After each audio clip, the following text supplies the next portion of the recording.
Good morning, honorable members. Today is Wednesday, the 17th day of June, 2015. Welcome back to the continuation of the sitting of this honorable House. When we suspended last, we were debating by way of second reading and committal the lead bill, the bill for an act for the appropriation of diverse sums of money for and towards defraying the expenses of the government of the Commonwealth of the Bahamas on revenue account for the financial year commencing 1st of July 2015 and ending the 30th of June 2016. This bill serves as the leading bill of several bills, a compendium of bills, commonly referred to as the national budget debate. When we suspended, a member did not reserve the floor, so the chair will follow the usual agenda. As many? The chair recognizes the honorable member for Kalani.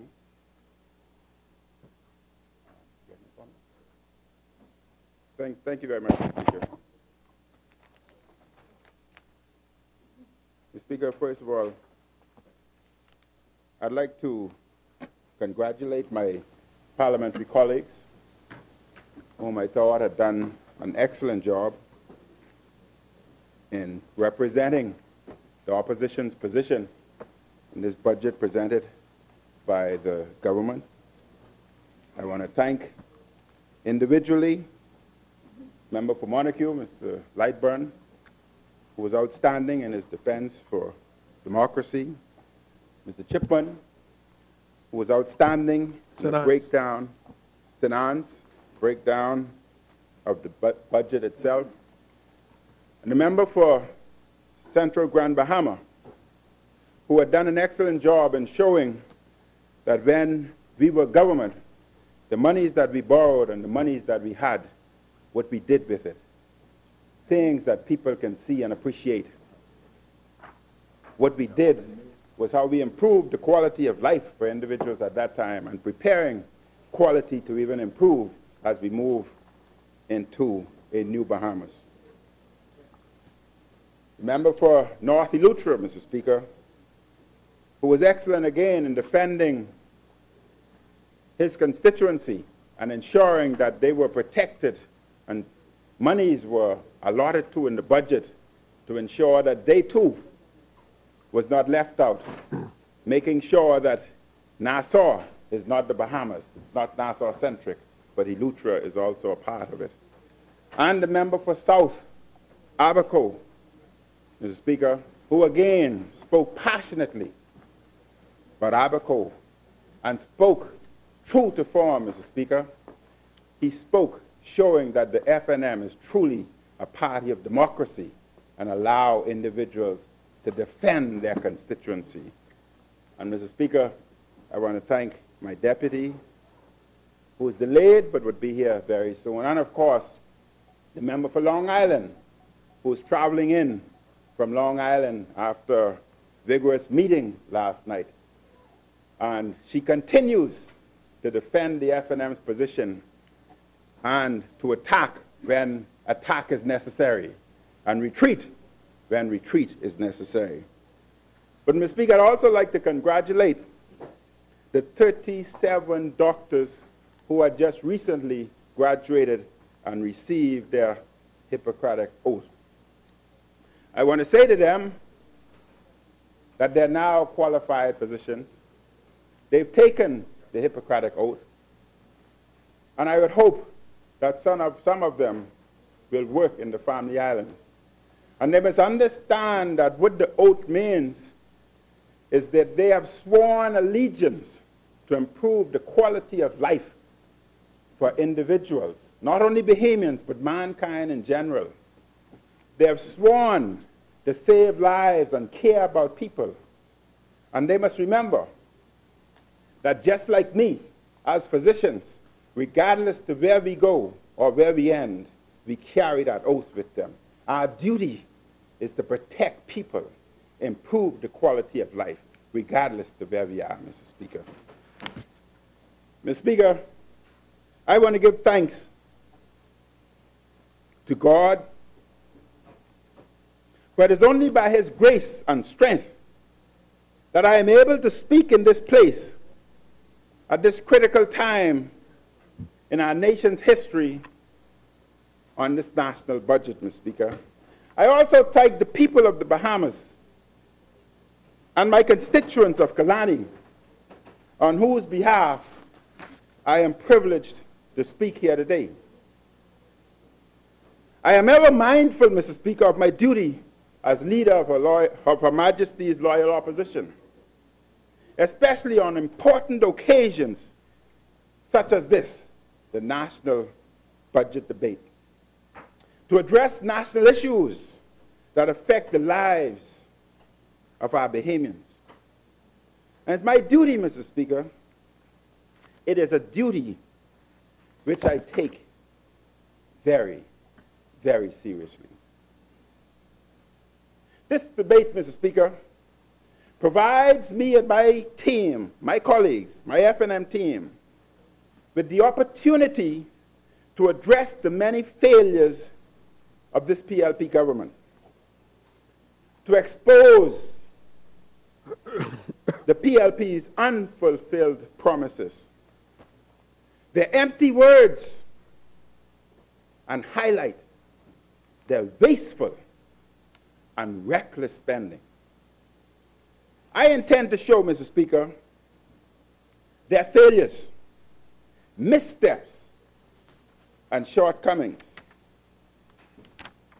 But, Mr. Speaker, PLP failures are not all you will hear from me today. We will support any effort to create jobs, effort to reduce crime, all, Mr. Speaker, as we move to building a new and better Bahamas.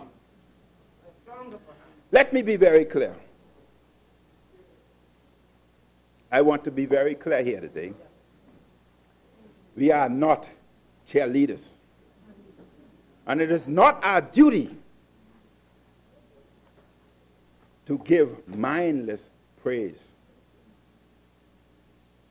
We will provide the people of our Bahamas with a choice, a clear and better choice.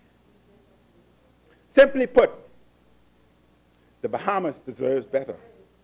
The F&M can do better, and we will do better. The Bahamian people do not just want talk of a stronger Bahamas, but they want a new and better Bahamas. Mr. Speaker, we expected in the Prime Minister's budget communication a blueprint for how this PLP administration will deal with the many economic and social problems that affect us. We expected them to provide their solution to the senseless killings that go on day after day within our society. We expected them, Mr. Speaker, to tell us how they would reduce the joblessness and hopelessness that every day confronts thousands and thousands of Bahamians. We expected them to explain how this PLP government would assist the poor and protect the middle class. But every day we see poverty rising and the middle class shrinking, Mr. Speaker. Instead, this PLP budget is feeding us a steady diet of promises and more promises. We Bahamians are tired of these empty and unkept promises.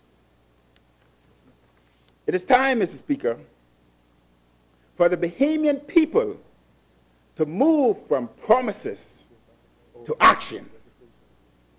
Action is what we need, Mr. Speaker. The government's effort in reducing our deficit are commendable. But deficit reduction is only half the story.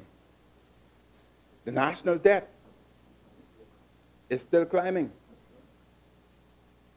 The deficit won't go down, but the national debt went up.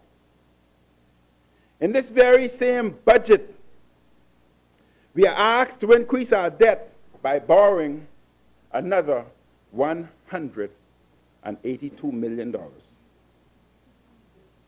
The PLP government, Mr. Speaker, has failed to admit that the Bahamian economy did not grow at the rate of 2.3%, which they predicted. Instead, they are forced to reveal that the Bahamian economy grew only by 1% in 2014.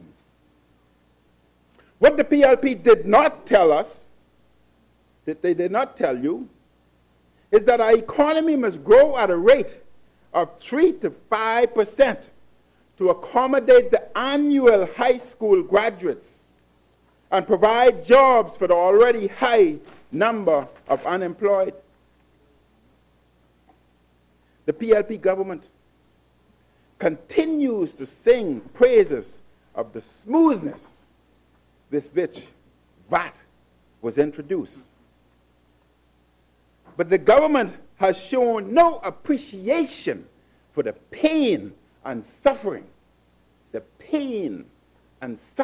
Speaker, inflicted by VAT on our poor.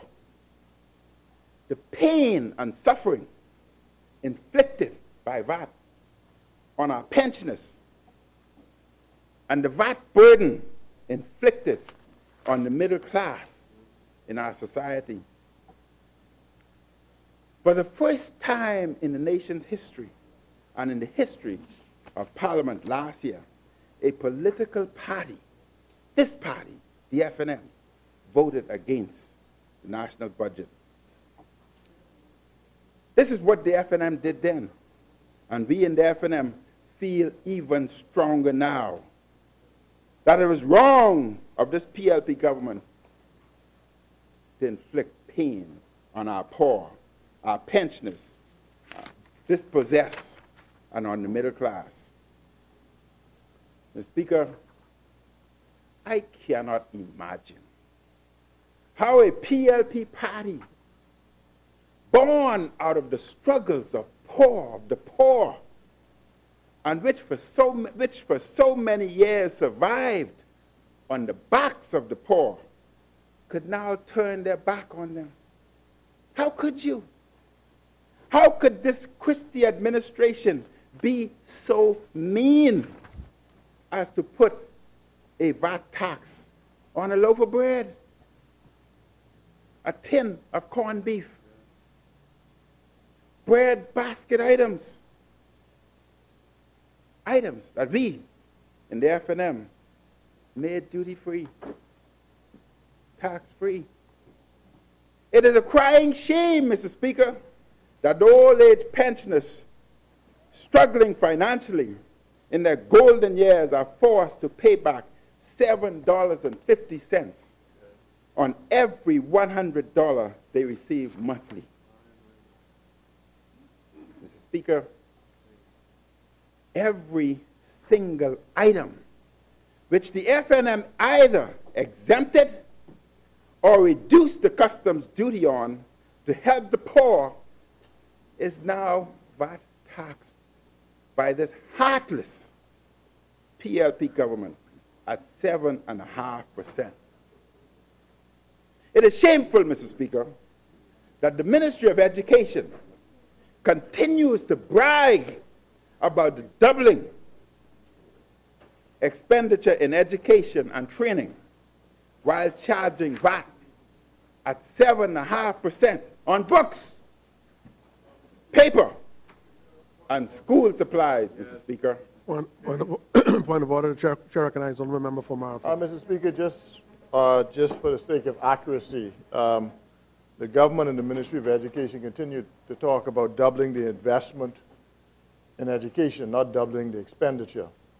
And so I know the members try to get back to this issue of doubling the budget. but we actually said doubling the investment. I continue to make that point. And so just for this case of accuracy, there's a big difference between investment and expenditure, Mr. Speaker. So I just wish for the member to be accurate in his statement. Thank you very much, Mr. Speaker. Mr. Speaker, if you're doubling investment, the investment carries a cost. Mr. Speaker, thousands of Bahamians are going to bed tonight, in the dark, without light and water, because they are unable to afford the high cost of electricity or pay their water bill. And yet, this uncaring PLP government has added a VAT tax of 7.5% to an already high electricity bill. This is wrong. This is heartless. And this is cruel. How can you do that to the poor? An F&M government, Mr. Speaker, will repeal VAT on breadbasket items, all baby and children's clothing, electricity, water, all health coverage, and insurance. Point of order, honourable member. We will, Mr. Speaker, assist and help the poor. Chair recognizes member for Yamacraw. Point of order. Thank you, Mr. Speaker. Mr. Speaker, the member continues to say about how the government, the current government is uncaring and how we increase the numbers of the poor. But, Mr. Speaker, it is a known fact, Mr. Speaker, that under the last administration, the F&M administration, of which the member was a part, that persons on social assistance quadrupled, Mr. Speaker. And so the member ought not to be giving out false information. Use of All right, very well, member. If the member gave out false information, indicate to the chair where the false information was. Member? Mr. Speaker, the member, and he said it more than once, about the poor, the numbers of the poor increasing under this administration. That's a known fact. And that is not so, Mr. Speaker. You said VAT caused that. Very well. Thank you, honourable member. Member for Kalani. Department of Statistics would tell you that poverty is up. Poverty is up. And as for not caring, if somebody's poor and already down and you increase tax on them, you must not be caring. How else can you explain that? Ask the man over the hill who can't buy bread and now he has an extra cost. Member address the chair. Ask him. He would interpret that as not caring. You who live in the ivory towers, do not, because the 7.5% do not affect you. Member, address the chair and speak in the third person. It is clear from this budget communication that the PLP is more interested in winning an election than governing our country. I want to say it again. It is clear that you are more interested in winning an election than governing a country.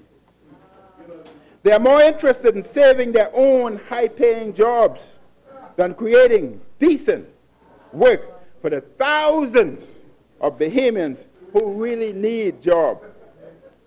Mr. Speaker, an example of this is the member for Marathon, who admitted in one of the Nassau dailies that though he knew of the Rubis matter for at least a year, he did not tell his constituents because he would have gotten fired.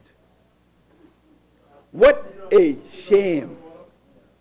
He was thinking of himself. Point of order. Chair recognizes member for Marathon. Mr. Speaker, I understand what the member for Kalani is trying to impugn, but Mr. Speaker, you have to take the matter in context and in the way in which it was said. My point, Mr. Speaker, was that as a cabinet minister, we all take an oath, Mr. Speaker. That oath, Mr. Speaker, states that what we discuss in cabinet is not to come outside of cabinet unless it is said so in cabinet for that to happen. And Mr. Speaker, I made that clear as to that is what the reason and rationale was. At the end of the day, because of that oath, and that's an oath I take extremely seriously. Now, as a member of Parliament, Mr. Speaker, there's always a balance. And I said with regard to the Rubis matter that I was satisfied based on what came out of the report and the work that the Ministry of Health and the Ministry of Environment had done, Mr. Speaker, that I was satisfied with regard to the action being taken with those constituents who were directly impacted, including speaking with them myself, Mr. Speaker. And so that was it. I understand what the member is trying to do, Mr. Speaker, but that was the position, and that's the point. We know many times, Mr. Speaker, the way things are reported is taken only in a snapshot and doesn't include the whole ambit of what is being said or intended, Mr. Speaker. Thank you, honourable member. Thank you very much, Mr. Speaker. Mr. Speaker, that's even worse. Cabinet sat on the information when you're talking about people's lives, Mr. Speaker. That was why I congratulated the doctors, and I clearly stated that they must understand and remember that quality of lives and saving lives are more important. A doctor would have understood that, Mr. Speaker, but instead, he said cabinet. So they sat, knowing that individuals were exposed to benzene and possibly developed cancer. Quality of health deteriorating. They sat, knowing that individuals were exposed and those who were pregnant could have suffered miscarriages, but they sat. Ask those at Cable Bahamas how many suffered miscarriages. Now, Member for Marathon, your point of order. On a point of order. Mr. Speaker, it was clearly stated in the same report that those members who were exposed, they were exposed with regard to the water. Those members, Mr. Speaker, those residents were taken off of well water immediately, Mr. Speaker. Mr. Speaker, the main concern, as the member for Southern Shores indicated, for the members in Marathon was that 20 years ago, Mr. Speaker, they had a worse leak than the one that happened. And those on the other side, Mr. Speaker, did nothing. That's in the report too, Mr. Speaker. That's in the report. And if the member wants to talk about anything, Mr. Speaker, he needs to talk about that. Because, Mr. Speaker, I can tell you the members in Marathon, the constituents, that is their major concern, Mr. Speaker, that nothing happened. And for 20 years, they stayed on it. Now, Mr. Speaker, I want to make one final point, Mr. Speaker. Mr. Speaker, I want to make one final point. Mr. Speaker, the constituents and the members of Marathon do not want to be used as a political football, Mr. Speaker. There are some serious issues involved here, Mr. Speaker. The government is addressing it. And that's why, Mr. Speaker, when the leader of the opposition and every other member on the other side, apart from Sinans, who represent New Providence, came to a meeting, which was a political meeting, Mr. Speaker, where all of the senior members within the F&M party showed up. Very well. None of whom live in the Marathon constituency, Mr. Speaker. None of them, Mr. Speaker. And that's why, Mr. Speaker, the members of the constituents of Marathon ran them out of there, Mr. Speaker. Ran them out of there. Because, Mr. Speaker, they want to use it as a political football. And that's why today, Mr. Speaker,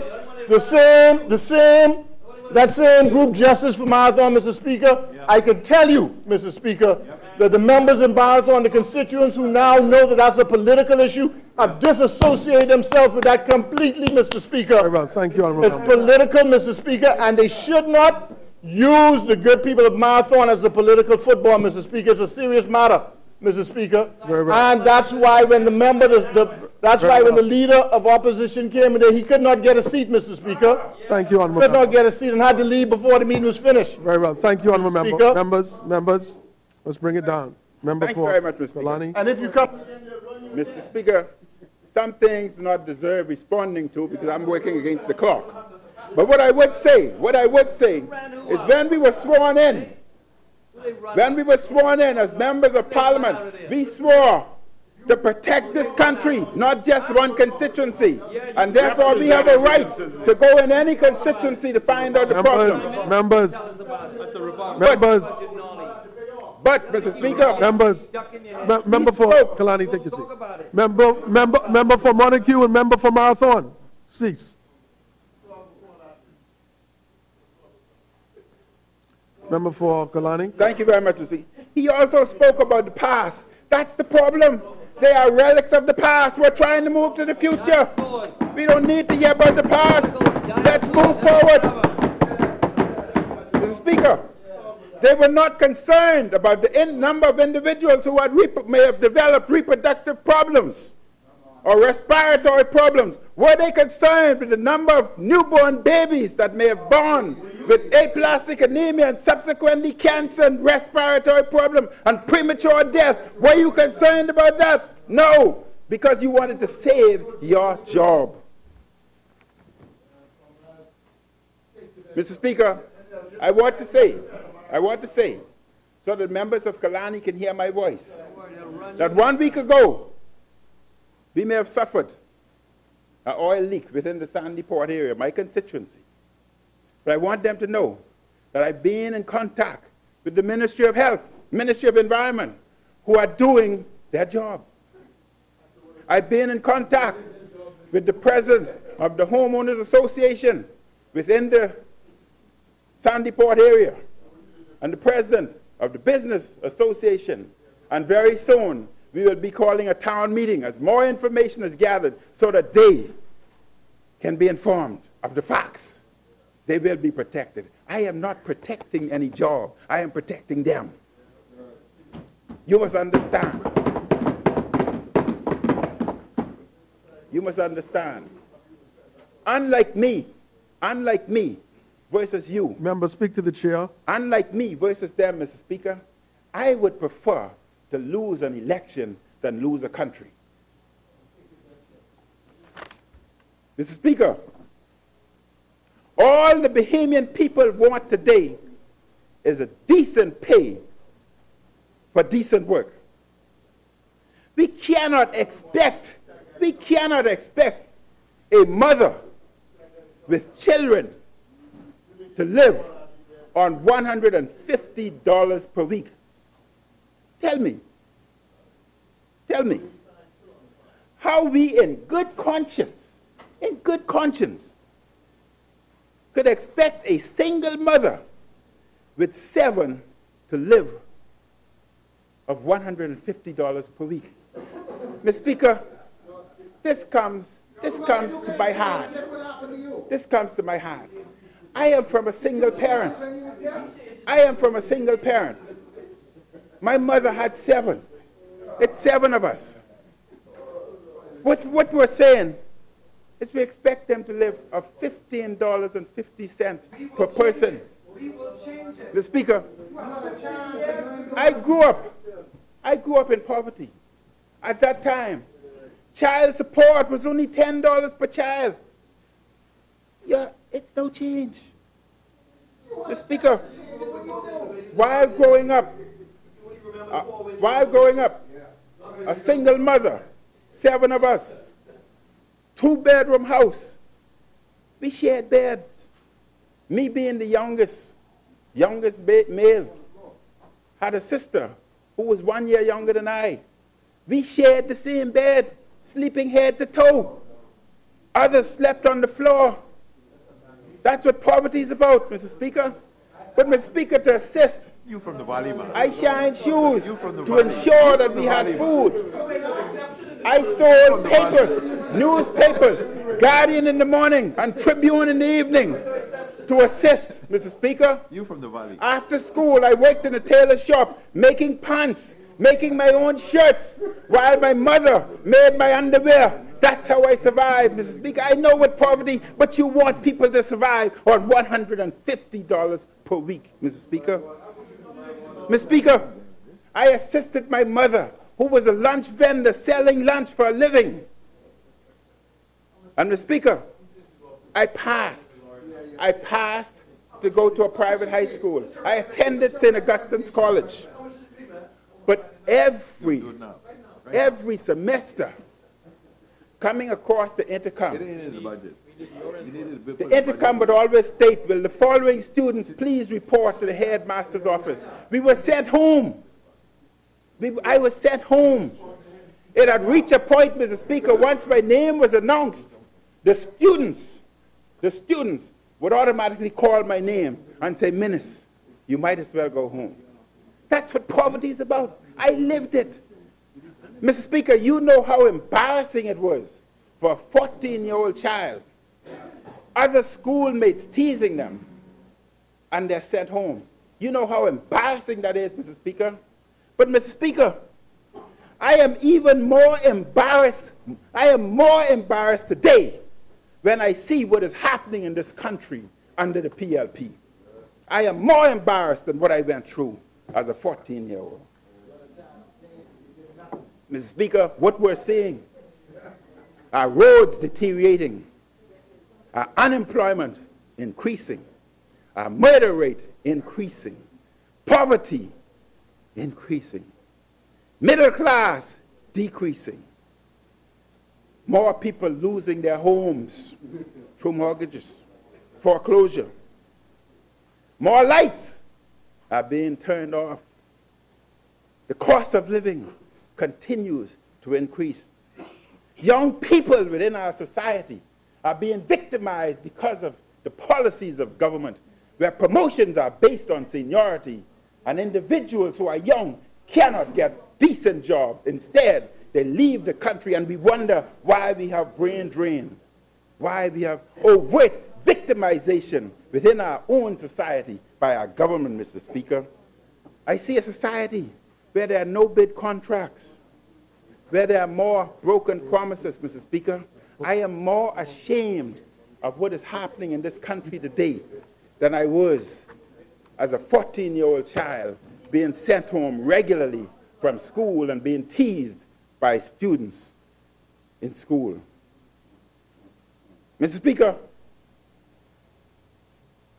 we in the FNM support increasing the minimum wage to make it a livable wage. $150 cannot pay light bills, cannot pay water bill, cannot buy food. Mr. Speaker, under an FNM government, our women will get equal pay for equal work. The practice of lower pay for women doing the same, and in most instances, better job, is not only discrimination, but is also unjust. Such a practice will find no place in the FNM government. Mr. Speaker, empowerment of our people requires the establishment of equal opportunity for the many in our traditional depressed neighborhoods over the hill. These areas have remained depressed for many, many years. And the majority of our people living in these neighborhoods remain hemmed in and without hope.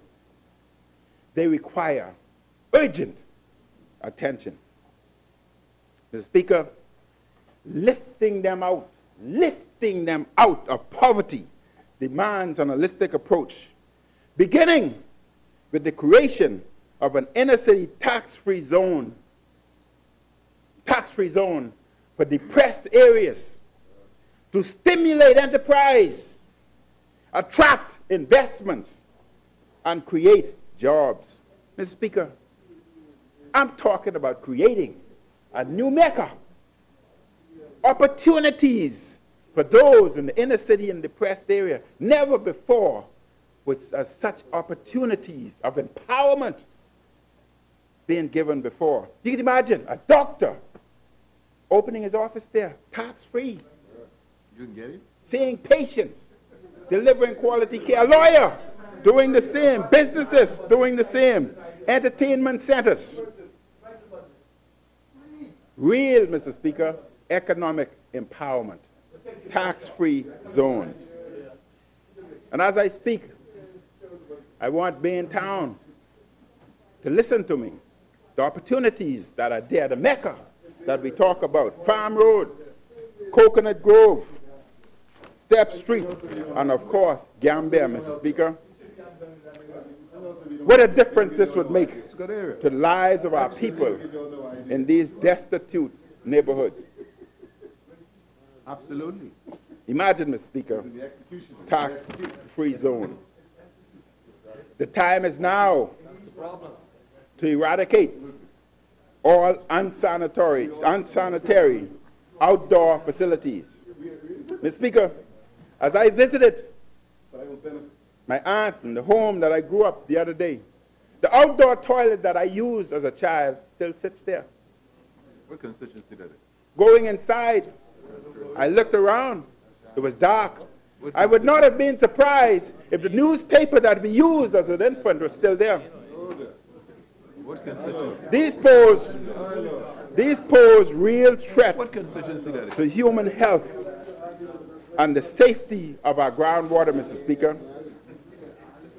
This is where an FNM government would invest our resources, and we will build a new and better Bahamas. Democracy in our Bahamas is under attack. Is under attack by this administration. We are horrified and dismayed to witness how the PLP government seeks to destroy and undermine the Public Accounts Committee. This committee, Mr. Speaker, is the most important constitutional legislative check and balance we have in our laws to review and critically examine government spending and hold government accountable to the Bahamians. Our democratic way of life, including our commitment to accountability and transparency, is under threat. This PLP government refuses to allow the Public Accounts Committee to shine the spotlight of truth. Member for Spotlight of truth on this Kalani. PLP government's expenditure. Member for Kalani. Speaker, Member for Kalani, let me just say this for you. Just take a seat. The chair doesn't want to interrupt you, or and certainly the chair certainly don't want to speak on the position of a point of order. But for complete accuracy, the member, the government has nothing to do with the decision regarding the PAC. So if there's an offense or if there's a criticism, it's directed towards the chair, not the PLP government. So just for accuracy, just know that. You may continue. Speaker, I would only say that the government was aggressively defending the position that was taken. Well, that's a different. That's appropriate. The effectiveness of the Public Accounts Committee is crucial to our democratic system. It ultimately gives the people's representative in the House the power to hold the government accountable for their actions in how they spend the people's money. Mr. Speaker, cloaked by what I term a flawed legal opinion and contrary to the very same rules they used while in opposition, this Christie-led administration has orchestrated an attack on the constitutional powers of the PAC.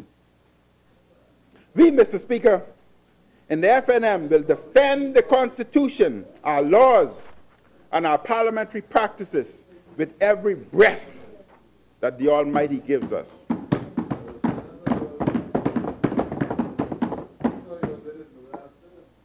This government, Mr. Speaker, this government has no respect for the voices of the people. The people spoke and voted no in the referendum on gaming. In an act of ultimate betrayal of the sacred trust of the Bahamian people, the PLP government doubled-crossed us, scorned our voices, and now, even as we speak, and before the licenses are granted, web shops are happily expanding into the most economically depressed areas in the Family Island.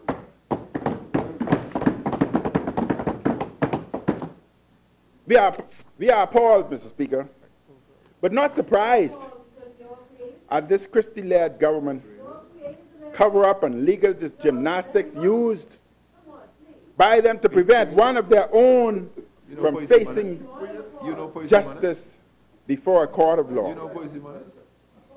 The administration has twice usurped the proper jurisdiction of a court of law in the case of member for Michael. Firstly, a magistrate alleges that he was intimidated by a phone call from the minister concerning a matter before his court. And secondly, by preventing that very same matter from being properly and fairly adjudicated by a criminal court of law. Mr. Speaker, I heard the opinion of the Attorney General saying there were conflicting evidence. You asked every prisoner in prison, it's conflicting evidence. They're guilty. They're innocent. Conflicting evidence. But it was heard in court. That's the job of court, to deal with conflicting evidence.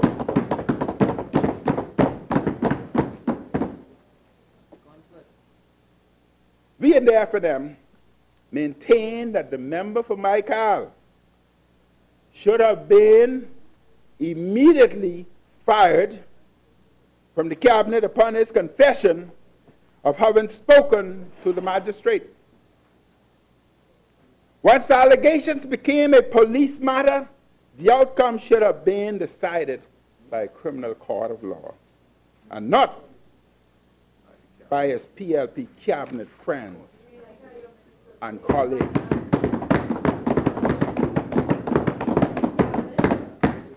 Be assured that under Hubert Alexander Minnis government, if any of my members had done something like that, they would have resigned immediately or been fired. Mr. Speaker, Mr. Speaker, the Prime Minister has a duty to dismiss ministers and violate the principles of the separation of powers, which, based on his own admissions, amounted to a breach of independence of judiciary enshrined and protected in our nation's constitution, as in the case with the Michael affair, or who made false statements to Parliament and whose dereliction of duty has resulted in the loss of millions of our taxpayers' dollars in Barmsey insurance scandal, as in the case with the member for Cat Island. In a new and better Bahamas, Members, the law must and will apply equally to all citizens, whether you are a cabinet minister or an ordinary citizen. Prime Minister Christie should do his duty. Mr. Speaker, Mr. Speaker, when we were voted out of office in 2012, we left the Freedom of Information Act that was passed in this House, and so we welcome the government's commitment to passing and implementing this long overdue legislation. This act is very much needed to preserve our democracy and to provide us with access to government information affecting us all. Our young people, Mr. Speaker, are wonderful and talented people. One thing I have come to understand very clearly is that we have an incredible cadre of young people in this country with a wealth of gift and a wealth of knowledge. It is for me and them a source of great frustration to see so many of our young people stalled in their pursuit of opportunity. It is an equally frustrating experience to see the large numbers of talented young people who have not been adequately trained and prepared by our educational system for work within our society. Every day, a new generation is born. And I am left to ask, what are we realistically doing about providing the opportunities for them to maximize their full potential? The number one issue for young people and his or her parents is that they have no jobs. The truth is, our economy is not growing as fast enough at a pace to create the number of jobs we need to put our unemployed to work.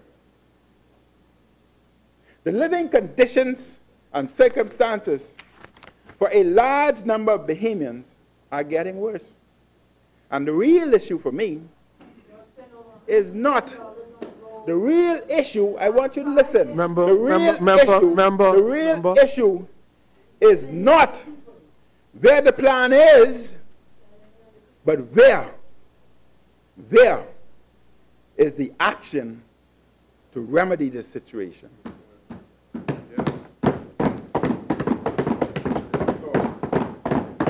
I do not see this in the budget, Mr. Speaker. I just do not see it. Many of our young people are jobless, and youth unemployment has reached critical levels. The unemployment rate among our young people is high as 31%. And this month, another 5,000 individuals are leaving school would be added to the unemployment list. How can we, I ask, how can we truly develop a stronger Bahamas with almost 1/3 of our young people, the future of our country, and many others unemployed? We are burdened with a PLP government with no solutions to this critical national dilemma. After ignoring our calls for 3 years, the government is finally making a feeble attempt to address this need with an apprenticeship program labeled by them the Youth Internship Program. It should be noted that this PLP plan bears some resemblance to the FNM Job Readiness Program implemented by our party when last in government. We fully support employment of our young people. However, we have serious concerns about how the PLP will administer the Youth Internship Program under the umbrella of urban renewal. I repeat that it is a matter of deep concern to the FNM that the administration of the Youth Internship Program initiative is in the hands of Urban Renewal 2.0. Questions raised about the misuse of funds have still not been answered by Urban Renewal. This is the people's money. It's people's money, Mr. Speaker. And regardless of how the PLP interpret the rules of this House of Assembly, the people deserves answers on how their money is being spent. It is wrong. It's reckless. Remember, don't point. And it's arrogant. To give more funds to urban renewal, to administer, if they have not yet properly accounted for what they have received from this Christie-led administration. Ask any mom and pop over the hill if they gave somebody money to spend for them to invest. Ask them if they would not want the individual to account for how it's spent. If the petty shop want an account, why should the people not want an account? Should we not know how the money is spent?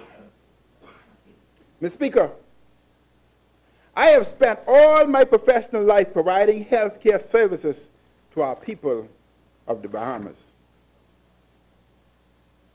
And I'm happy to say that 2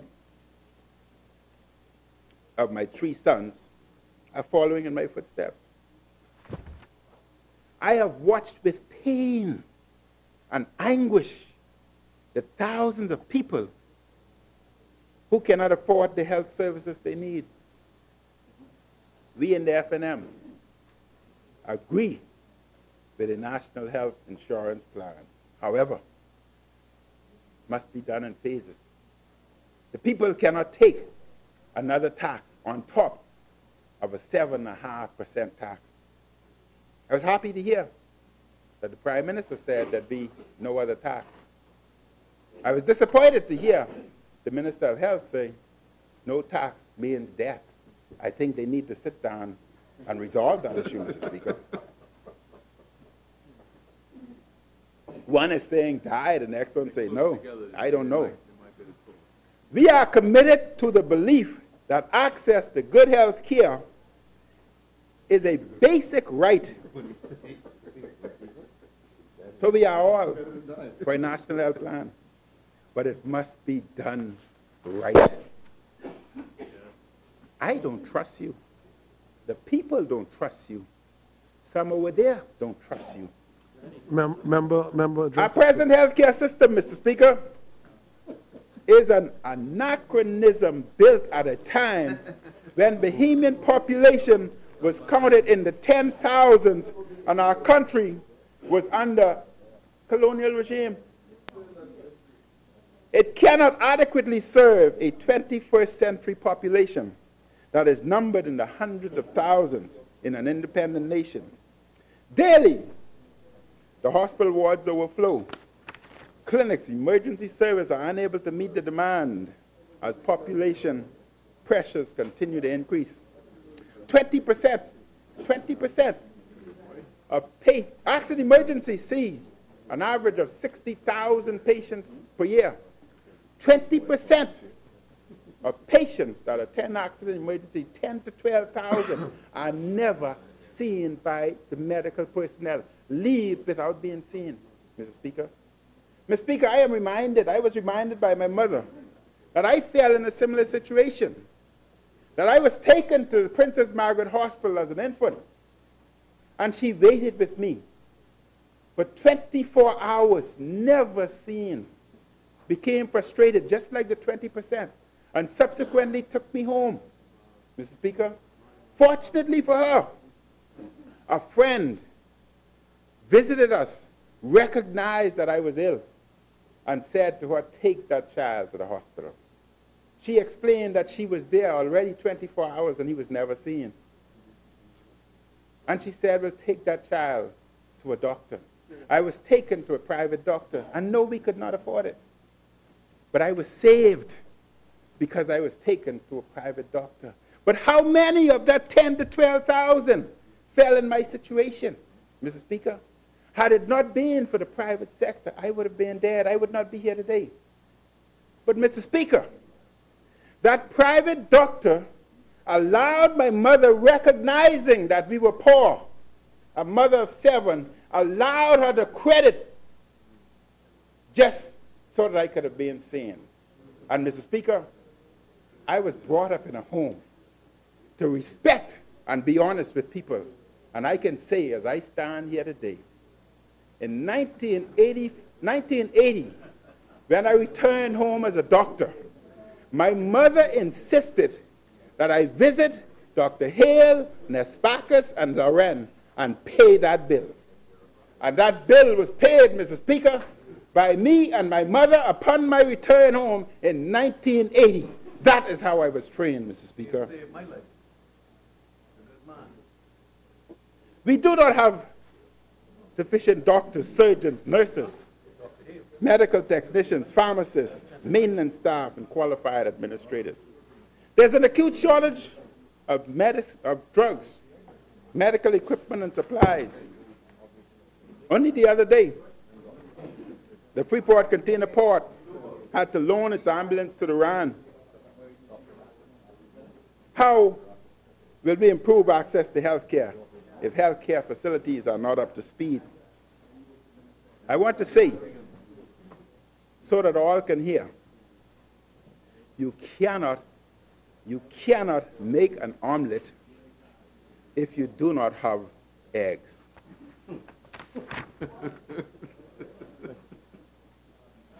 Mr. Speaker, we must correct these glaring deficiencies before we can introduce a functional national health insurance scheme.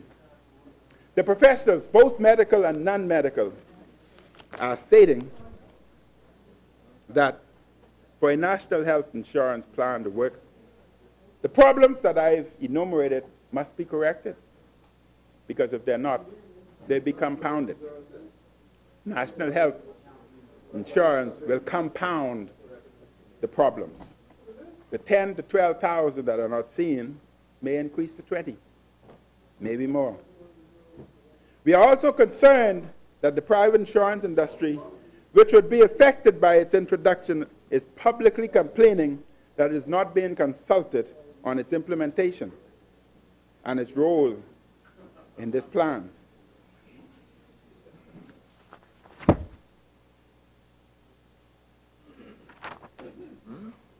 Mr. Speaker, I condemn the government's indecent haste in implementing a plan before the proper support structure are in place.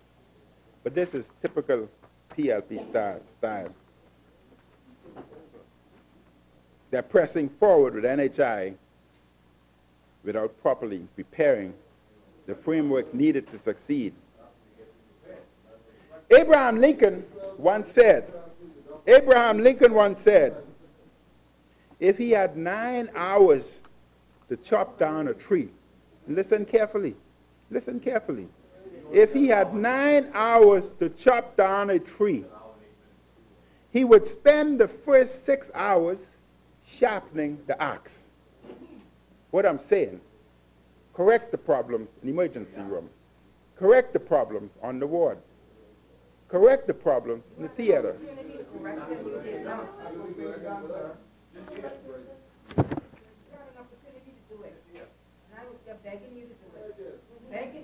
Mr. Prime Minister, you say you will not raise taxes to fund NHI at this time.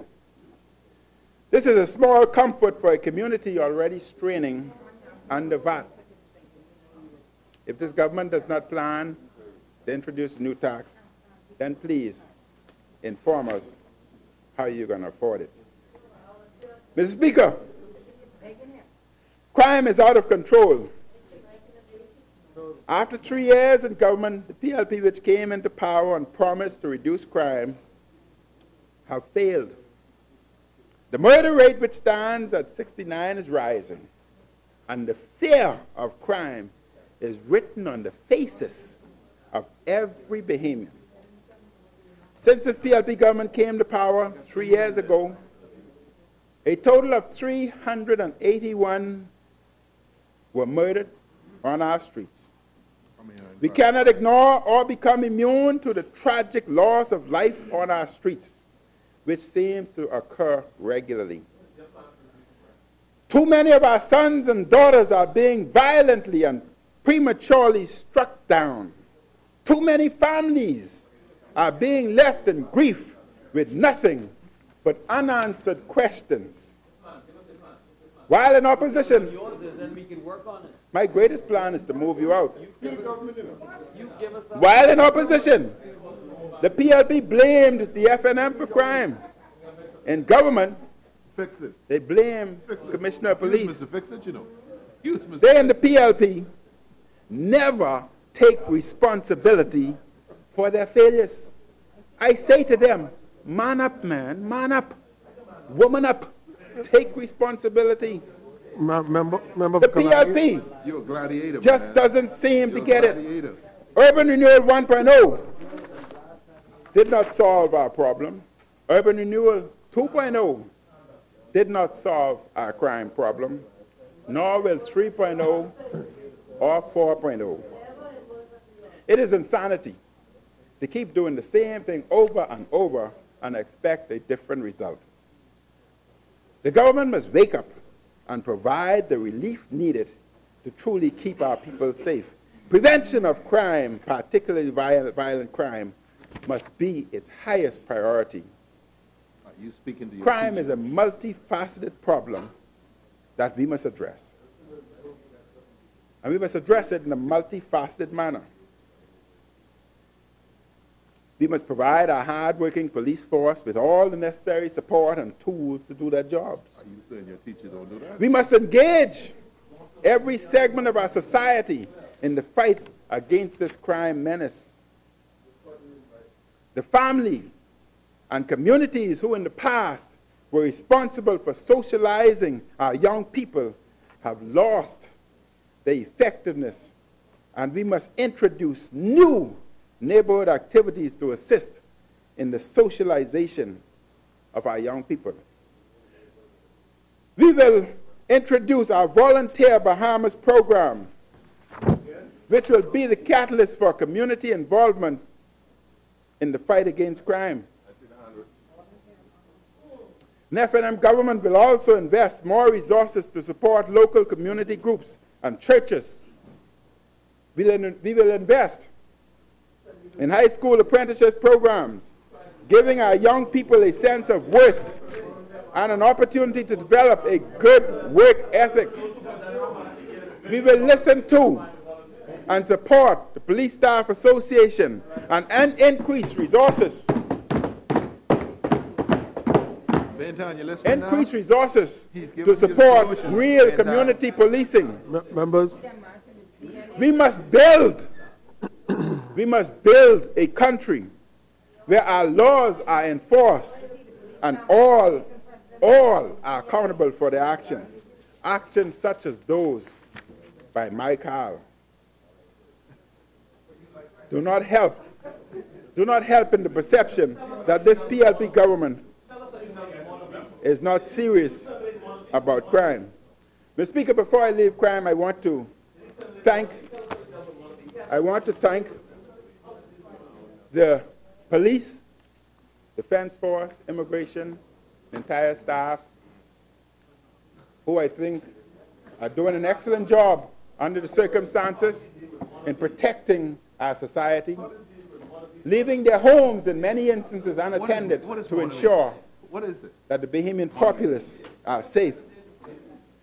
And I want to especially thank the police for what I thought was an excellent job they've done while at the Crab Fest in keeping that event crime-free.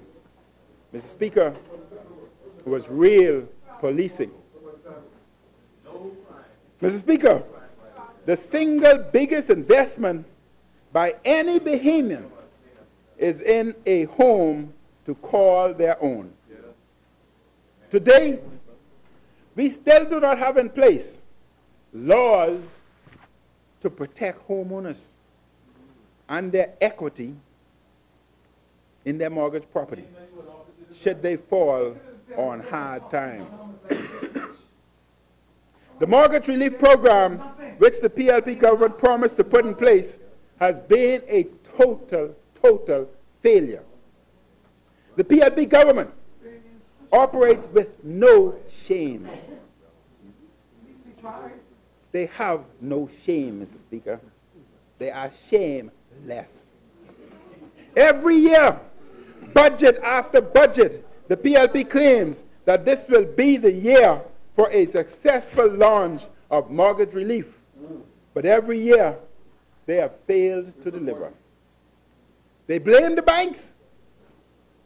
But the truth is, they have failed to develop sound, bankable mortgage relief plan. Meanwhile, thousands of Bahamians who pinned their hopes of saving their homes on the PLP assurances have been disappointed, and some left homeless as their homes were sold. While the PLP brags about their relief plan, the newspapers continue to be littered with distressed properties being advertised for sale. The PLP has failed them. The mortgage relief plan was a fiasco from its conception. Point of order. The chair recognizes member for member for Yamacraw on a point of order. Mr. Speaker, when I made my point of order, is the members being disingenuous to speak again in this place about the mortgage assistance relief offered by this government. Mr. Speaker, when I spoke, I indicated, and I produced for this House again, that in 2008, the government sat in the cabinet in 2008, Mr. Speaker, and that government, the Prime Minister at the time, Mr. Speaker, indicated that the government to provide mortgage assistance. And it was never provided, Mr. Speaker. That is the point of order. No, that is the point of order, Mr. Speaker. The member is being disingenuous. Quite the point of order, member. But the member is being disingenuous. He's trying to mislead the people of this nation and members in this place, Mr. Speaker. So I only wish to remind him, Mr. Speaker. Thank you, honourable member. All right. Member for Kalani. Thank you very much, Mr. Speaker. I'm happy that you pointed out to the member that's not a point of order. I'm happy, Mr. Speaker. Mr. Speaker, the 10-point PLP mortgage plan was a colossal failure. And to add insult to injury, they continue to delay the legislation that would bring some relief to struggling homeowners. Point of order, chair recognizes right honourable member for Centerville. Thank you very much, Mr. Speaker. Mr. Speaker, in previous interventions, I have indicated that the government remains very much focused on a mortgage relief program which turned out to be more complex than both the banks and ourselves appreciated. Just to give Mr. Speaker, the leader of the opposition, an indication of where we are. Last night, Mr. Speaker, I'm asking him, may I speak, please? Last night I had delivered to me, Mr. Speaker, from one of the major clearing banks, a communication that takes us to a major stage that I will speak to when I speak tomorrow, Mr. Speaker, in respect of mortgage relief. We have been waiting on it. It has been communicated to me by one of the major clearing banks in terms of this, Mr. Speaker. And I just want the country to know, Mr. Speaker, that this is a matter that is continuing to cause the government and all of the clearing banks to work together towards an ultimate solution to this program. Thank you, right honourable member. Mr. Speaker. Member for Kalani. I am so happy to see that I have the head honcho jumping on his feet. And I look forward member just to the Prime Minister, the member for Farm Road. But the unnecessary color. But, Mr. Speaker, I look forward to the Prime Minister's debate when he would inform the public, inform us all about this program. But I want to remind him that when you talk about mortgage, the solution is jobs. People need jobs. It would make an enormous difference if we just passed the laws that would empower our courts to protect homeowners with mortgages in arrears. An FNM government, Mr. Speaker, will pass and bring in force legislation that will help to protect homeowners. We will require banks and other mortgage lending institutions to discuss and accept reasonable proposals to pay mortgage arrears. We will, by an act of Parliament, encourage banks to extend mortgages, delay interest payments, or refinance the terms of the mortgage before they remove a family from their home.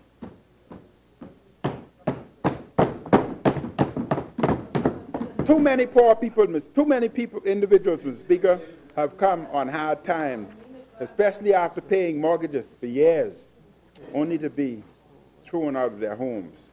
This is wrong and will not and should not happen. While the PLP have fought to legalize gambling and pass the laws to help the numbers, they did nothing to protect our struggling homeowners. Mr. Speaker, I view with alarm and amazement the budget provision regarding filling the housing gap. While I firmly believe that homeownership is one of the icons of a strong family life and a stable economy, this new proposal has election ploy written all over it. The promise to build 1,000 new homes at a cost of $100 million in the short proposed span is really an impossible dream. How are we to put our faith in this program when this government plans to fund the construction of these homes by having the mortgage corporation float a $100 million bond issue? The mortgage corporation could serve as a poster child for the PLP's mismanagement. As we speak, Bahamas Mortgage Corporation is saddled with high mortgage defaults on its books, besides evidence of gross fiscal imprudence. Many other mortgage corporation problems have blighted the corporation's record over the years. Mr. Speaker, we only need to look at the PLP's record on housing over the past 3 years. It has been a complete and utter failure. We have no faith in this housing promise. They have failed to reform the Rent Control Act, failed to construct new rental units for low-income families, failed to reduce the cost to construct a home, failed to reform the Subdivision Act, failed to build new communities with new homes, failed to create new green zones and green spaces. And I ask, what happened? What happened? I ask you, No. What happened? What happened? Member, wait, pause. Point of order, member?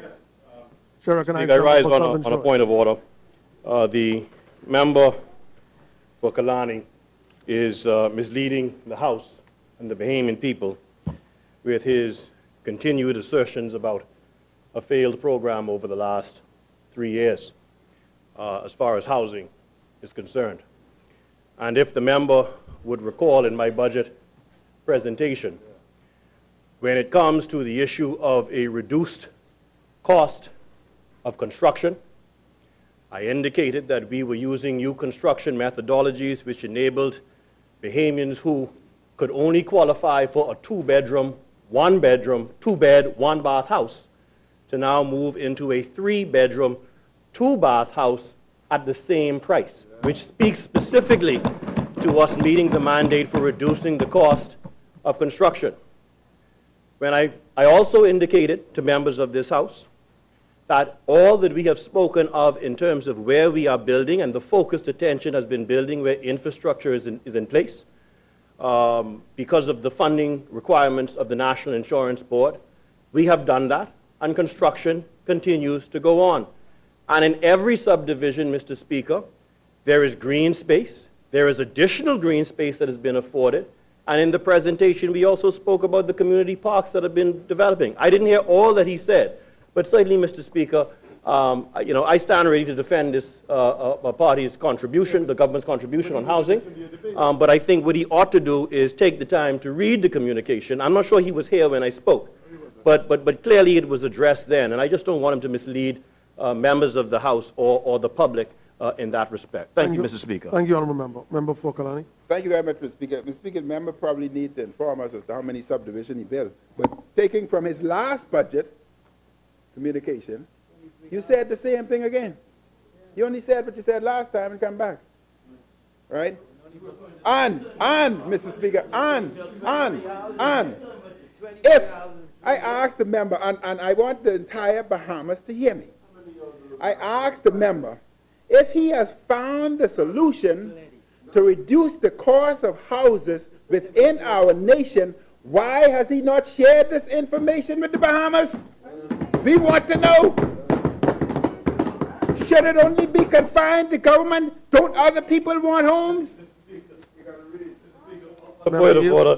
Point of order. Maybe the member for Kalani either didn't hear me as I spoke through you, or maybe the member has an aversion to reading, because my presentation is also available online, and I spoke specifically to what it is that have achieved in terms of reducing the cost of housing. I've said it a number of times in my communications, all right, because these homes are not only cheaper, they're greener homes, Mr. Speaker. The R factor on these homes are incredibly high, which means it's going to reduce the cost of electricity for the people because they are energy efficient homes. So, Mr. Speaker, you know, as I said, I have no difficulty in speaking to the member for Kalani and briefing him on what we're doing, but this information has been put in the public domain, and I trust that we will become the leader in the types of construction that we are advancing so that more people can be able to afford their homes. Thank you, Mr. Speaker. Thank you, Honourable Member. Member for Kalani. Homes, they're a serious investment for people.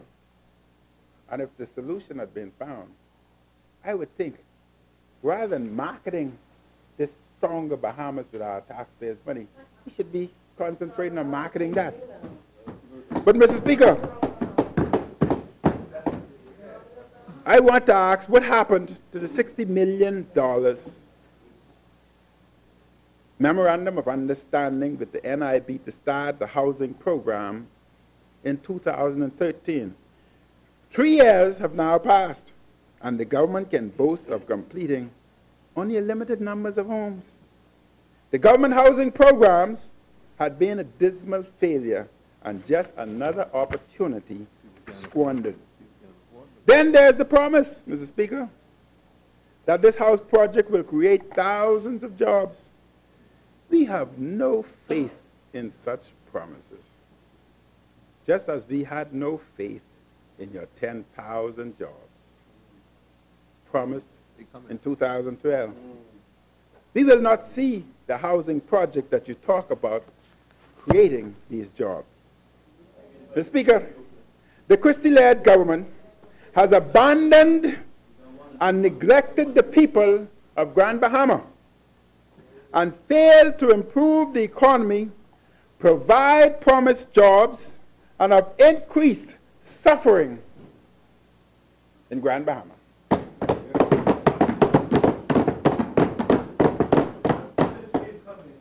After you all will have your time. After 3 years in office, under the PLP government, the local economy remains in crisis, with no improvement in sight. The PLP government has failed miserably at fulfilling its promises to turn things around in Grand Bahama and provide the much-needed development and desperately needed jobs.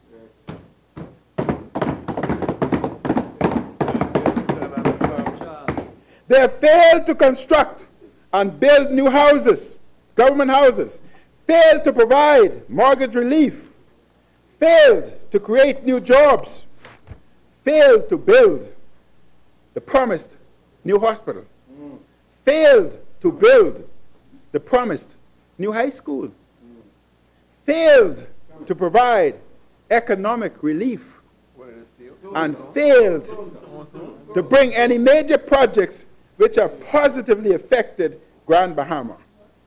Unemployment now stands at 18.6%.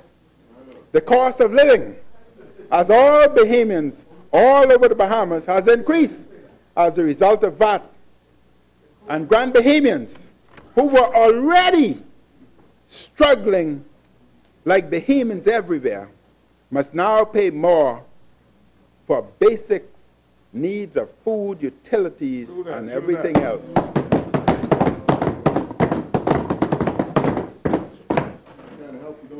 This PLP government, Mr. Speaker, continues to treat Grand Bahama as second-class citizens. Grand Bahama deserves better. They deserve better. They are part of the Bahamas. An F&M government, as one of its top priorities, will provide economic and social relief and direct economic stimulus for the people of Grand Bahama. An F&M government, Mr. Speaker, will pursue the use of solar as well as other forms of renewable energy to create efficiencies that will result in significant reduction in the cost of energy, reliability of service, increased energy security, and environmental responsibility. This will not only bring welcome relief to householders, but also to the business community and stimulate both domestic and international investment. Mr. Speaker, for the past 3 years, the PLP has been falling down the credibility cliff. Flat on its collective faces with the failure of every big PLP campaign promises. For 3 years, they have failed our Bahamian people. Under the guise of 2015-2016 budget, the PLP have used the people's money to launch its 2017 re-election campaign with the slogan, Stronger Bahamas. On a point of order, and maybe I didn't hear the member for Kalani properly, but I heard him assert that the PLP, particularly as he talked about renewable energy for homes and using that technology, that we lack any credibility on the issue. And I'm trying to understand, why would he mislead the Bahamian people when, for the first time in the country's entire history, we have brought legislation to this place to allow renewable energy technologies to be used by people in the Commonwealth of the Bahamas. Yes. We have advanced the residential energy self-generating programs that will make net billing a reality. So, I mean, we have moved beyond using Defense Force officers to deliver light bulbs. That's what they did. Thank you, Honourable Member. All right, real progress, Mr. Speaker. Thank you, Honourable Member. Member for Kalani. The member talks about credibility. He needs to ask Bahamian people. They, as they watch me, they don't trust them. They don't trust them. Ask them. I ask Kalani. They're listening to me. Do you trust them? I ask Baintown, you listening? Do you trust them? And I ask Exuma and Abaco, you listening? Do you trust them? And he talked about credibility. Ask them. Don't worry about my opinion. Ask them. No political group could stoop lower in an attempt at manipulation in the pursuit of power. The PLP ignores the suffering of all around them and focuses on the 2017 election campaign, which is almost a carbon copy of the PLP's 2012 Charter for Governance. All I can say is this PLP government is either hoping that the Bahamian people have very short memories, or they're planning to throw one hell of a party to keep them dancing until election time. That's all. The shuffle only lasts 3 steps, you know, and you're tired. What? 3 steps. You're tired. Member, refer to the chair. Mr. Speaker,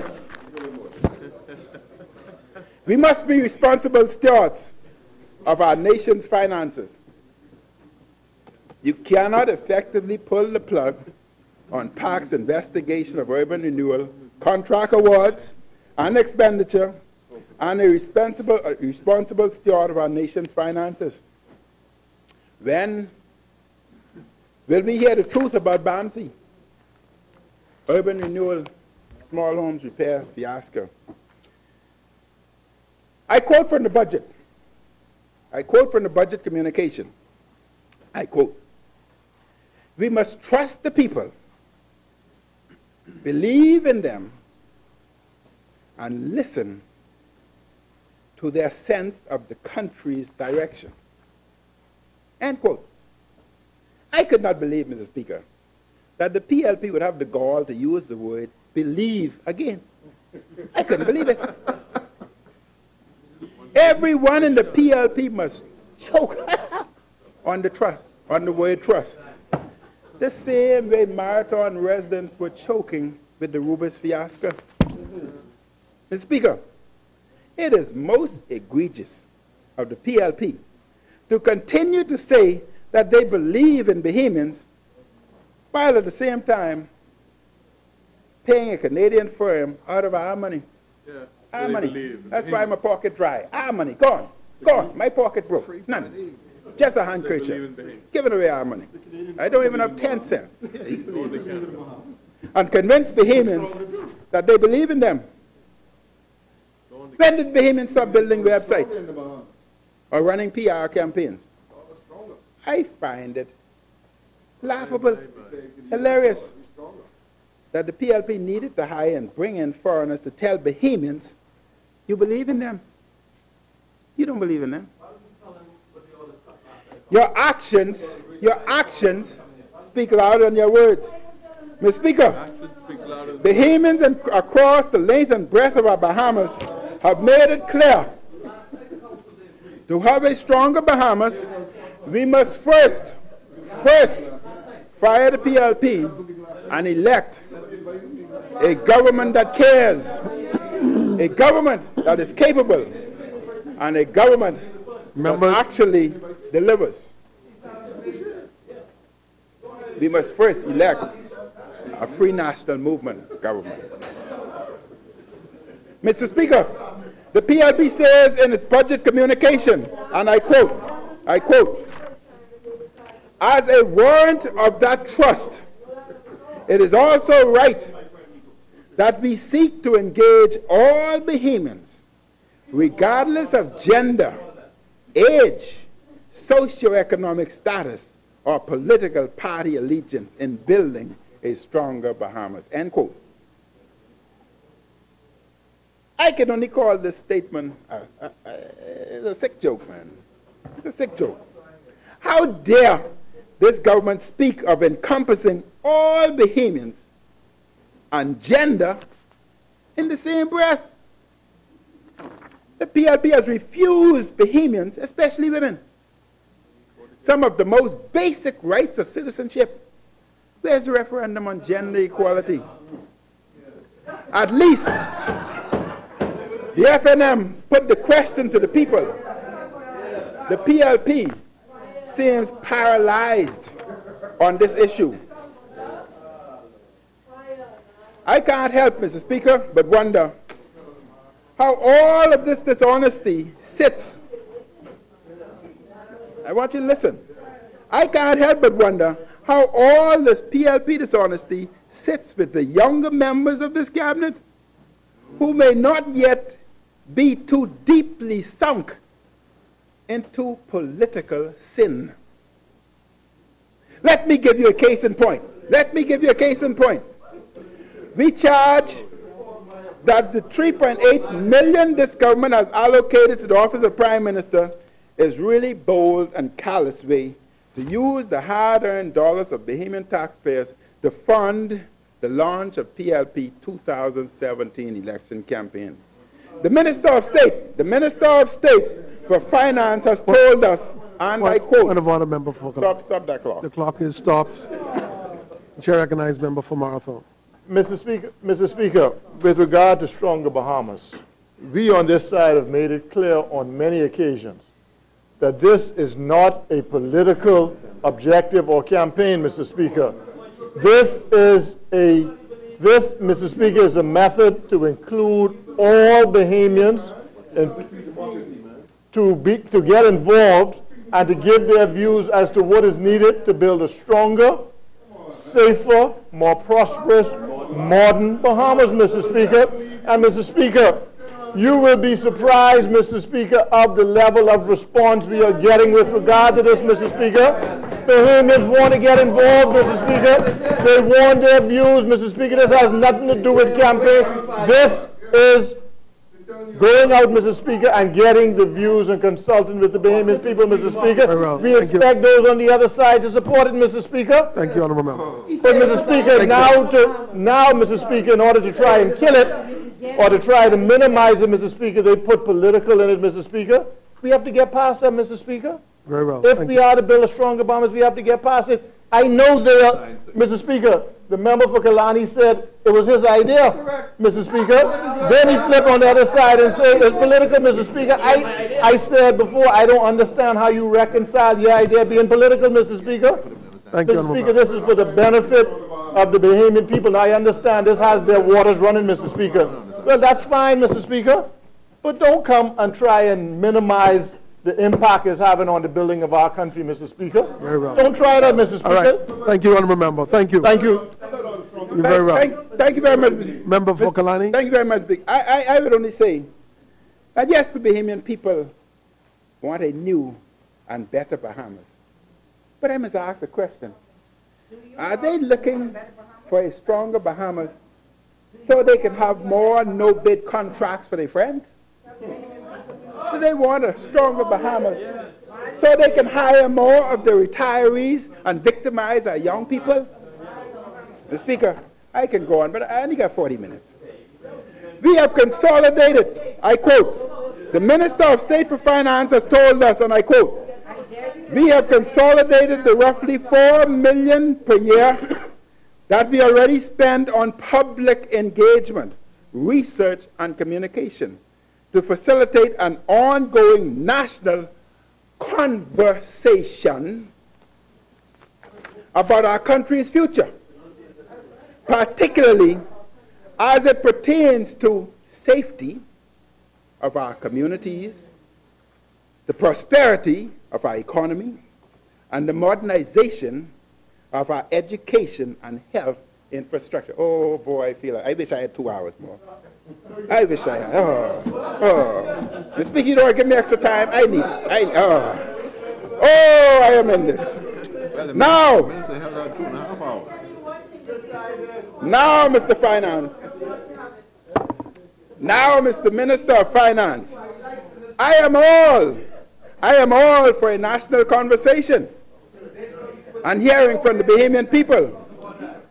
As I keep saying, we are their servants, not their masters. But sir, the Bahamian people have made it abundantly clear how they feel about the safety of our communities, the lagging prosperity of our economy, and the PLP failure to affect any significant progress in education and health. Have you not heard the heart-wrenching cries of mothers and fathers who are burying their murdered children, and from the wives who are left without a husband to help with providing for their children? And now, you want to engage the people in a conversation? Why didn't you have that conversation before you erected those scandalous PLP posters about the murder count throughout our country?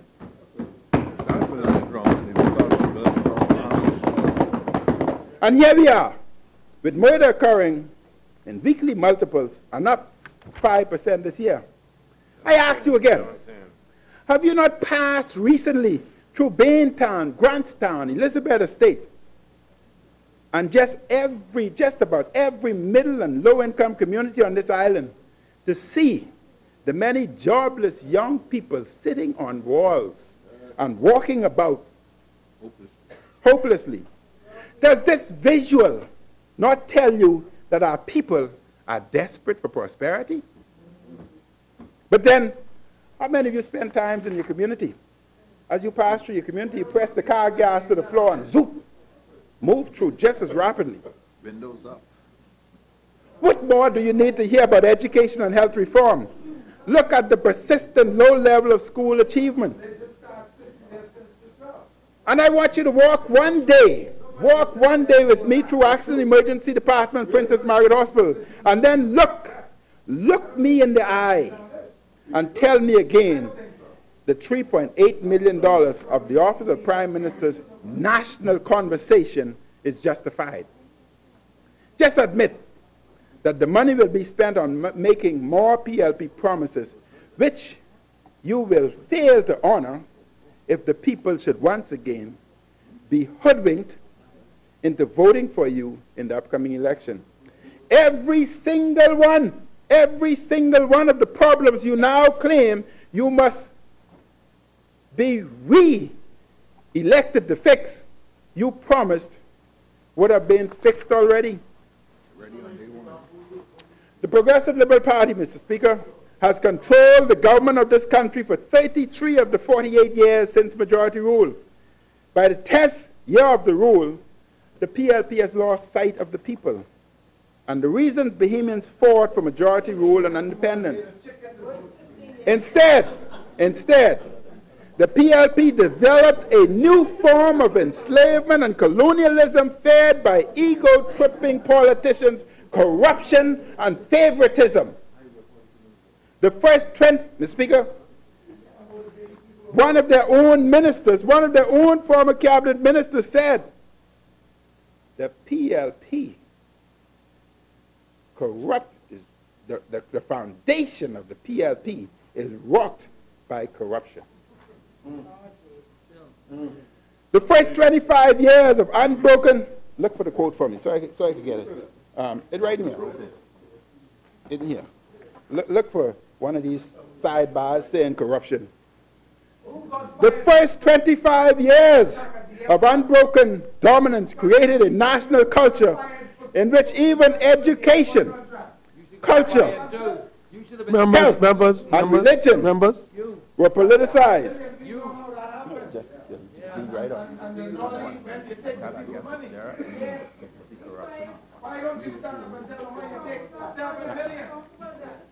Worse still, cronyism instead of merit has become the order of the day. Bahamians are united, Mr. Speaker, for a new and better Bahamas. Under an FNM administration, a new and better Bahamas will rest on equality of rights, an equality that is blind to creed, color, gender, age, disability, or ethnic origin. A new and better Bahamas. I just want to quote it, Mr. Speaker, that corruption is rocking not the government, the organization, the PLP, to its very foundation. Mr. Speaker, if a foundation is unstable, the walls and the roof is unstable. Look at us now. 30 to 7 or 8. The new and better Bahamas will demand that all forms of political victimization will come to an end. The new and better Bahamas will assure all that achieving and succeeding in our country will be based on what a person earns and works for, and not whom he or she knows is related to or campaigns for.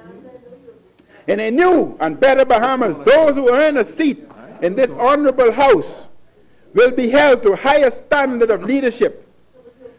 The new and better Bahamas requires leadership willing to step up to the challenges with effective policies bolstered by decisive action rather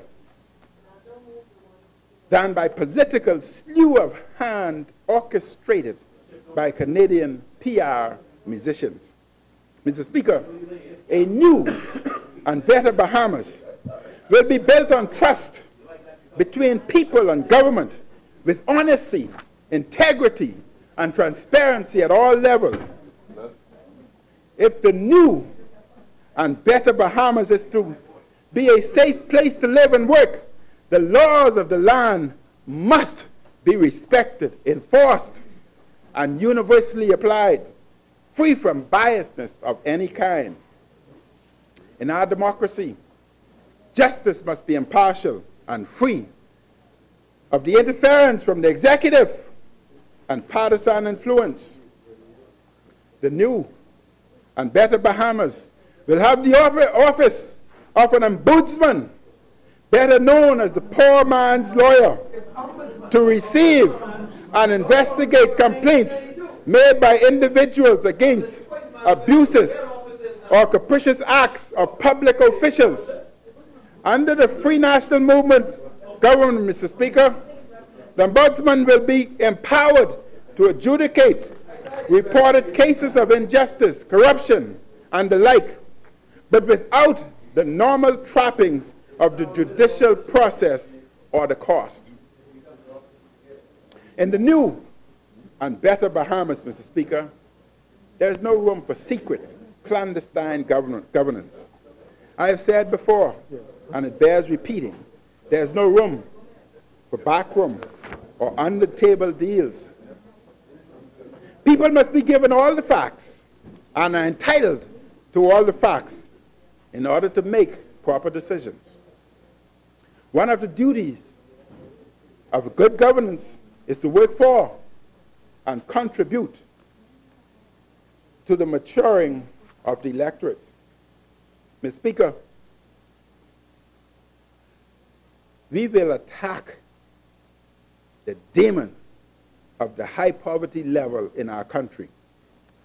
But we can only do this effectively by increasing Bahamian ownership, meaningful incentives, and entrepreneurial and skills training. Under an F&M administration, youth empowerment and ownership will be just as important as job creation.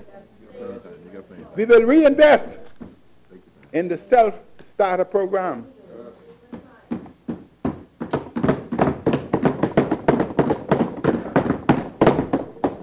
We cannot allow another generation to pass without affecting a significant rise in Bahamian ownership and beneficial participation in the national economy. We cannot, Mr. Speaker, let another 10 years pass without engaging more youth in the business of running this country.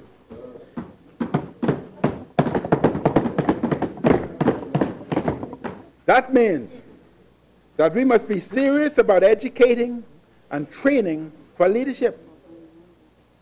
This is where an F&M administration would invest our resources. Mr. Speaker,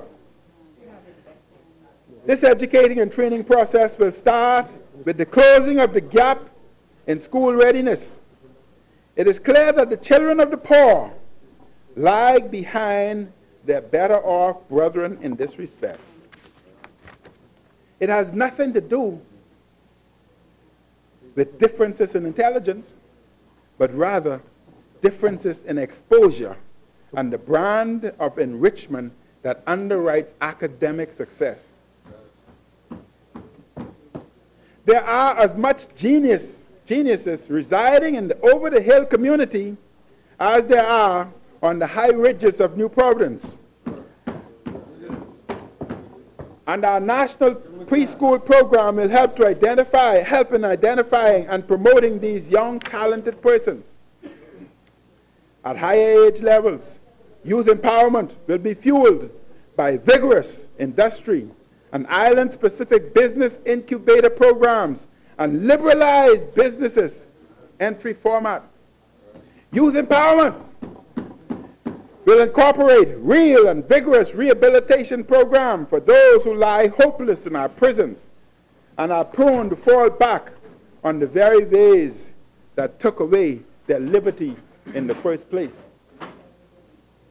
Mr. Speaker, a new and better Bahamas will prepare the grounds to ensure that in the next decade, 10 to 20 years, Bahamians will occupy the top management jobs and CEO positions across the economic sector of this Bahamas. Yes.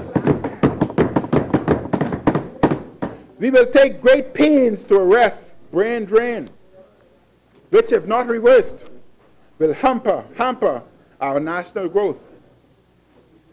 Our best and brightest Bahamians, especially the college-educated and those with high technical skills, leave us to contribute to the development of other lands, while our Bahamian economy withers and is unproductive. To address this problem, we will continue to increase scholarships and grants. Our education grant loan program will be continued, tied to necessary areas of need in our public and private sector. We will create a society of meritocracy, where promotions are based on merit, not seniority.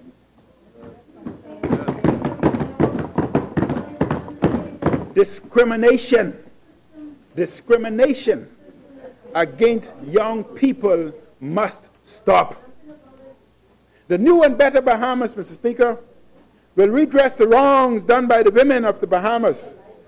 How can we boast of a modern Bahamas when the more than half of our great country's population, that is female, have been blatantly discriminated against by our own constitution, legislation, and common practice? Our women have formed the backbone of our Bahamian society and economy, but in practice have been discriminated against by some. How unconscionable, Mr. Speaker, it is that after more than a half of a century of achieving voting rights, our Bahamian women still do not enjoy the full benefits of citizenship and basic human rights because of retrograde thinking. The Bahamas is now 53 years old. 43. Past universal suffrage. 53 years past universal suffrage. Isn't it time to make the daughters and granddaughters of the brave Bahamian suffragettes free? I fail to understand how so many constitutional anomalies could have been left standing for so long. We'll do it for you. This country is shooting itself in the foot by stifling the freedom of an economically valuable cadre of young Bahamian population. A new FNM government will hasten to remove such medieval impediments. Mr. Speaker, I take this opportunity to extol the phenomenal work of our brave new women rights activists. While the support of the Bahamian people, I commit to be the leader who will legislatively and constitutionally remove all gender bias and other forms of discrimination against the women of this country. It is my desire and commitment to make our homeland a place where all citizens' rights are respected and backed by law. Mr. Speaker, Members. in 2015, I continue to envision a Bahamas where women receive the same pay as men for performing the same job. You don't want me to answer you on this floor. We cannot continue to accept that the Bahamian woman is paid considerably less for the same job, as well as, in some instances, better than her counterparts. History proves the FNM's dedication to promoting women of talent and to diversity in general. Bahamian women need full constitutional equality in the ability to pass on their Bahamian citizenship to their children, irrespective of whom they marry or where these children are born. You know, and I'm gonna. Members, honorable members. Mr. Speaker, I can divert here a second. Now I want to repeat that. I want to repeat this. I want to speak this.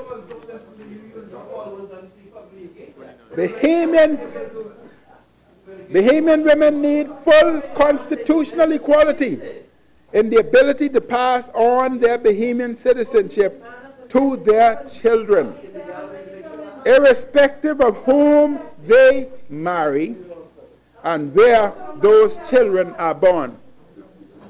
I can state for the record that my eldest son was born in the United States.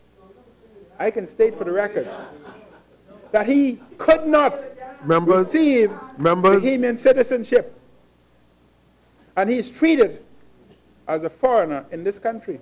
My eldest son. He has been denied and rejected so often by this country that he no longer wants to come. He no longer wants to come. Just as the Bahamas rejected him, he has reached a point where he's rejected the Bahamas. I have done well. I have come from poverty. I've worked, but I've done well.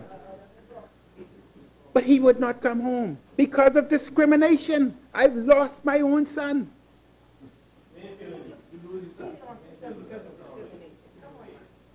This goal, Mr. Speaker, is an absolute commitment of the Free National Movement, which I, as leader, will fight to see attained at the earliest possible opportunity. Mr. Speaker,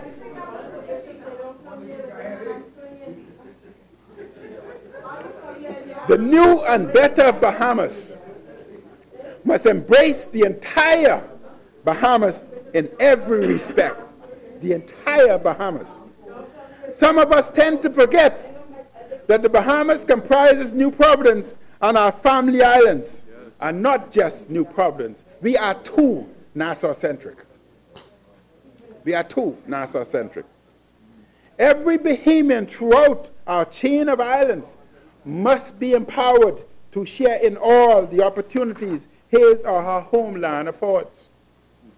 Auckland should not be excluded. Bimini should not be excluded. Meguana should not be excluded. Nor should Inagua or Crooked Island. They too, as Bahamians, should share in the empowerment. Every Bahamian, Mr. Speaker, must be rewarded in terms of his or her nation-building input and not according to partisan politics.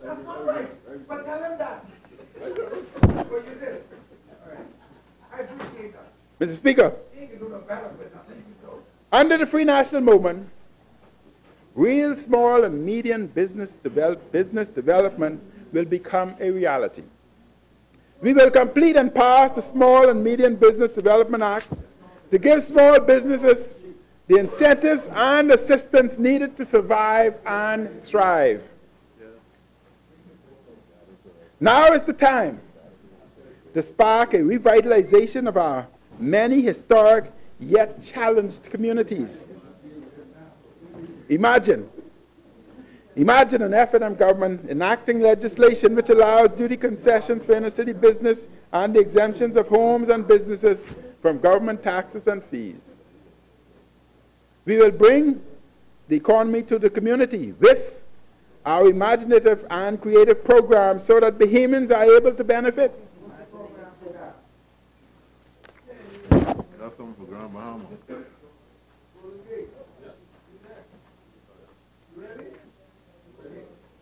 Mr. Speaker, Family Island concessions must go beyond duty-free assistance during times of national disaster. The PLP government, in this budget, has extended the Family Island Development Act by 1 year. This makes no sense, as it takes more than a year for families in the islands to arrange a mortgage or loans and get plans and permits approved before construction can commence. And before they know it, the year is up. People require certainty. And we propose to extend the exemptions under the Act by an additional period of up to 5 years.